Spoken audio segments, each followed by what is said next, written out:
So in this video, we're going to talk about the autonomics of the abdomen and the the gut structures, pretty much, right? So we to understand how the concept, we must get some background information on what the outflows are. So for preganglionic parasympathetics, right? So for preganglionic parasympathetic, I'm just going to put para sim. The outflow for pre-ganglionic parasympathetics, there are two outflows. One is from the brainstem off the spinal cord, and we could also call these cranial nerves. And the second pre-ganglionic parasympathetic outflow is from the sacral spinal segments, S2 to S4. So everything that I'm saying now, you got to bear in mind because we're going to tie it together in a diagram. Now, the preganglionic, right? So I'm staying with preganglionic now. So I'm still staying with preganglionic. And now I'm doing my sympathetics. The outflow, right? The outflow for the preganglionic sympathetics in this case is actually from the thoracolumbar, right? So this would be from the thoracolumbar spinal cord. So this would be from the thoracolumbar spinal cord T1 all the way to L2. So these are the outflow for the preganglionic sympathetics and parasympathetics. Now you gotta give, so we're given the background, and we got to keep this in mind when we touch on the diagram. So now that we've talked about the preganglionic parasympathetics, by the way, these are usually myelinated. Let's talk about the postganglionic sympathetics. So for the postganglionic sympathetics, right? There's actually two places where they're located. So one is actually in the paravertebral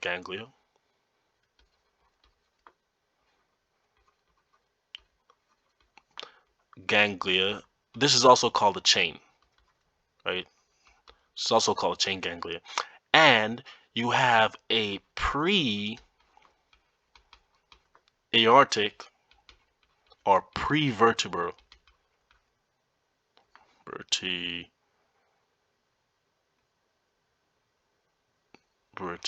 can't spell right now, vertebral ganglia. Now this is the one that we got to pay attention to when we ganglia, when we talk about the gut structures, because these have branches, right?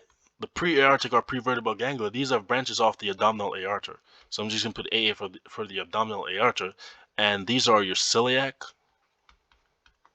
your superior mesenteric artery, your inferior mesenteric artery, which is IMA, and your renal. So those are where the pre-aortic paravertebral ganglia for the postganglionic sympathetics are at. Now, interestingly, we move this over here. Your postganglionic, so interestingly, your postganglionics. So let me move this a little bit over. So interestingly, your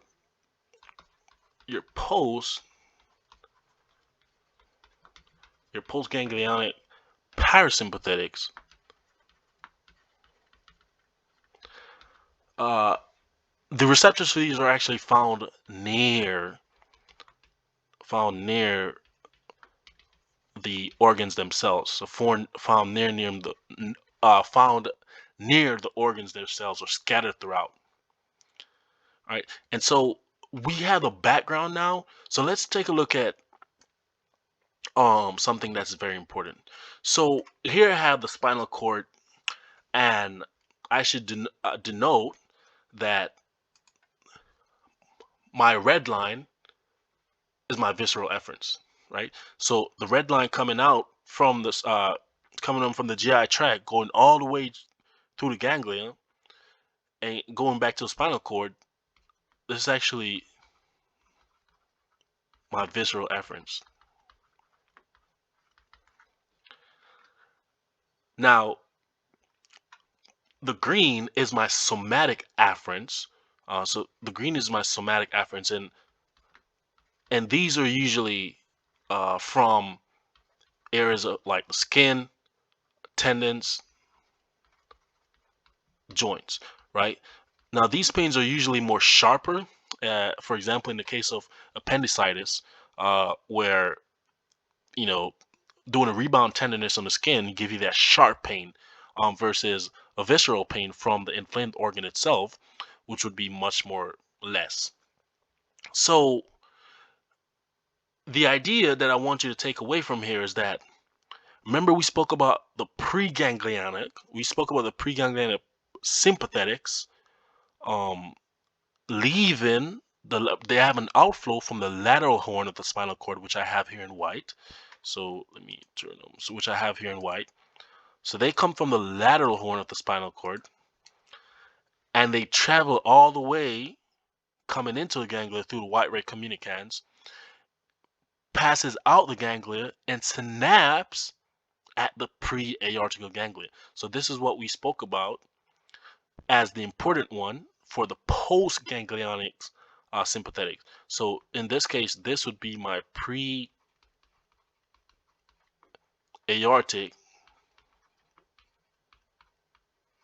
ganglion. So at this point, they synapse here, and then at this point they becomes post-ganglionic sympathetics to the organ systems themselves. So at this point, they become post-ganglionic sympathetics to the organ system themselves. My dotted line represents pre-ganglionic sympathetics coming out the lateral horn of the spinal cord. So that is the outflow, and it's a very important concept to get. So remember we said that earlier, that at the pre-aortic ganglion, you have branches of the abdominal aorta.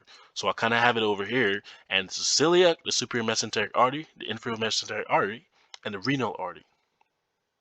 Now, let me mention something before we go to the diagram to kind of tie this together. Now, your sympathetics, which are your preganglionic sympathetics to the GI tract. So when we talk about the actual GI tract now, and we talk about the actual GI tract now, when we talk about the sympathetics, the preganglionic,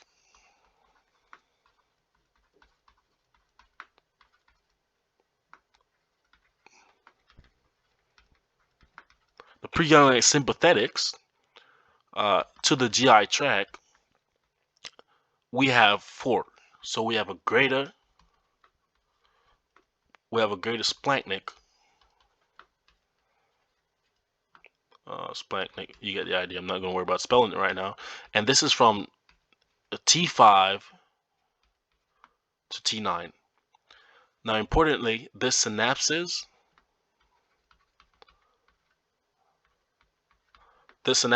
in the celiac ganglia.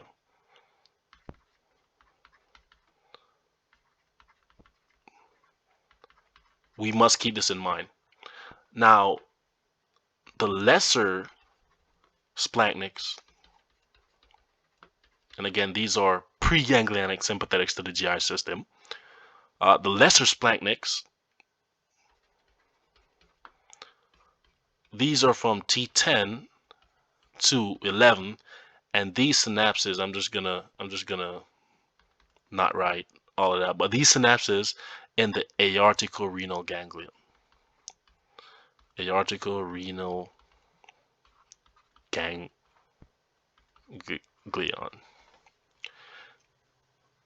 We also have a lease splanchnic,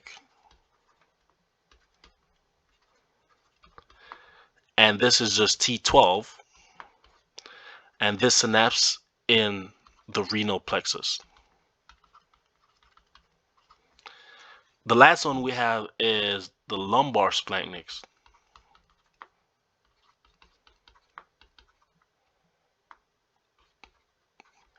Last one we have is the lumbar splanchniks, and these are from L1 to L2. And these synapse in the superior hypogastric plexus.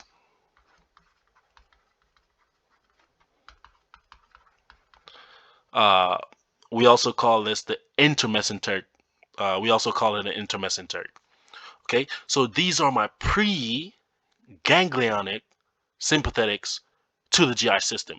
So going back to our little friend over here, these would be the stuff that we just spoke about with the greater splanchniks, the lesser splanchniks, least splanchniks, and the lumbar splanchniks. These would be my white line coming out the lateral horn of the spinal cord, entering a chain through white ray communicon, going all the way out through the ganglia and synapsing at the pre-aortic ganglia. Synapsing at pre-aortic ganglia, going to the GI system. So let's bring everything together using this diagram. Hopefully you've written down or kind of have a picture in memory of what am I talking about with respect to the sympathetics. So remember we said that in the thoracic portion, of the spinal cord, the greater splanchniks, which are my pre-ganglionic sympathetics, those synapse in the ciliac ganglion, right, which is a part of the pre-aortic ganglion, right? So I'm essentially drawing a line from here to my ciliac ganglion. Here's my synapse, and then it goes to, in this case, the foregut. Now, something I failed to mention, and let me just mention it real quick. Something I failed to mention, which by now you should have a table, is the derivatives. So for the foregut derivatives, the structures you're looking at is the pharynx and its derivatives. The lower respiratory tract,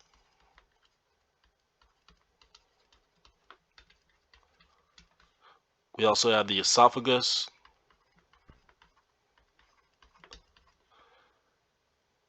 the liver, and this goes all the way up to the major duodenal papilla. So I'm not going to write out all the structures because it's time consuming, but you get the idea. For the midgut structures, these include the jejunum,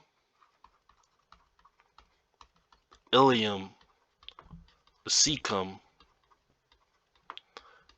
the appendix, the proximal 2/3 of the transverse colon,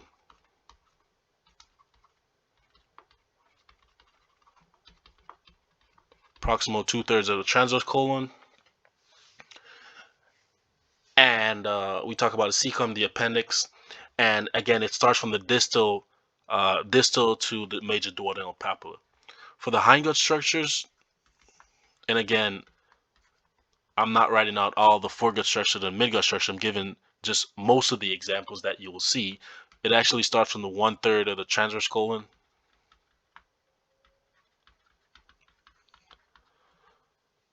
we also have the sigmoid colon, right? So we have the sigmoid colon, we have the descending colon. The ascending colon is actually a part of the midgut. And so these are examples of the derivatives of the respective area of the foregut. So let's go back to our diagram and tie it back together. So remember we said that from the thoracic portion, and let me kind of remember we said that from the thoracic portion, the preganglionic sympathetics for the greater splanchnic nerves are from T5 to T9. So in this case, it'll be from T5 to T9. So they would go. So this would be my preganglionic sympathetics. It would synapse in the celiac ganglia, like we said before earlier, and then travel in this case to the foregut, right? Because remember, the T5 to T9 synapse in the celiac ganglia, those give derivatives to the foregut. So let me draw a couple more. Synapse. After this, it becomes postganglionic sympathetics. And we have receptors in the foregut. Now, so these are my greater splanchniks. Let's hopefully I have space to fit everything. So these are my greater splanchniks. Now, remember we said that the lesser splanchniks are from T10 to T11. So these are T5 to T5 to T9. Now, the lesser splanchniks, which again are preganglionic sympathetics, those are from T10 to T11, and those to T11, and those synapse in the aortic-renal ganglia. So this is my preganglionic sympathetics. It's going to synapse in the aortic-renal ganglia, and then in this case, it actually gives innervation to the midgut. Right? So let me draw one more example. I'm going to give each two. Synapse, in this case, go to the midgut. So this is my lesser splanchnic, and this is T10 to T11. Right. Now the other one that also gives rise to the midgut is the least splanchniks, and those synapse in the renal plexus. Right. So those synapse in the renal plexus, right? So those synapse in the renal plexus, and then eventually, sorry about that line, and then eventually give rise to the midgut structures as well. Right. So this is my least splanchnic, and this is just T12, right? So this happened to also go to the midgut. So we talk about preganglionic becoming postganglionic, innervating the GI tract that we have here. Now, the last one is the lumbar splatniks, and those actually gives innervation to the hindgut, right? So the lumbar splatniks synapse in the superior mesentery. I'm sorry, the superior hypogastric plexus, right? So here's my lumbar splatniks.